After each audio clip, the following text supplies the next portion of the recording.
Hello friends. S, நம்ம aggressive 30 டேஸில் நம்ம இருக்கோம். ஃப்ரம் டிசம்பர் 6 டு ஜனவரி 6. இன்னைக்கு காலையில் தான் நான் ஃப்ரம் ஆடுலேருந்து வீட்டுக்கு வந்தேன். ஸோ இன்னைக்கு காலையில் கொஞ்சம் வெளியே போக வேண்டிய வேலை இருந்தது.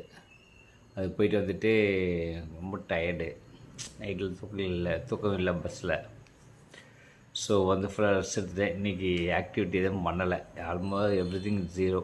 ஃபுல்லாக டயர்டு. அதுதாங்க பெருசாக இன்றைக்கி சொல்கிறதுக்கு ஒன்றும் இல்லை. இன்றைக்கி பார்த்திங்கன்னா டிசம்பர் 29 இல்லையா? அவ்வளோதான். பெருசாக சொல்கிறதுக்கு ஒன்றும் இல்லை. ஸோ இன்றைக்கி கம்ப்ளீட் ரெஸ்ட்.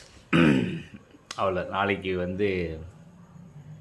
நம்ம ஆக்டிவிட்டியில் என்ன நம்ம பண்ணிட வேண்டியது தான். அதாங்க. ஓகே. பட் இருந்தாலும் ஃப்ரீ டைமில் கொஞ்சம் ரீல்ஸ் தான் பார்த்தேன். கொஞ்சம் யூஸ்ஃபுல்லாக ஒரு சில டிப்ஸ் எல்லாம் எனக்கு கிடச்சிது. அது கொஞ்சம் பண்ணலாம். அதுதான் எனக்கு கிடச்சிது. ரீல்ஸ் பார்க்கும்போது டிப்ஸ்லாம் கிடச்சிது. ஒரு சில பேர் இந்த டிப்ஸ்க்கான ரீல்ஸே போடாமல் பார்த்தீங்களா? அது கொஞ்சம் நல்லா. அது ரிகார்டிங் அப்புறம் டூத் பேஸ்ட் வச்சு இந்த காரோட கண்ணாடிக்கெல்லாம் எப்படிலாம் பண்ணலாம் அப்படின்னு ரொம்ப யூஸ்ஃபுல்லாக இருந்துச்சு. ஸோ அது ஒரு டிப் நல்லா இருந்துச்சு. அது நீங்களே பயன்படுத்திங்க. காருக்கான tips with any paste with நீங்கள் பண்ணிங்கன்னா தண்ணி நிற்காது அந்த கண்ணாடி மேலே. அது 2 வீலருக்கு நீங்கள் அப்ளை பண்ணிக்கலாம். அந்த ஒரு டிப் தான் இன்றைக்கி கொஞ்சம் யூஸ்ஃபுல்லாக இருந்துச்சு. Okay guys, see you, bye bye.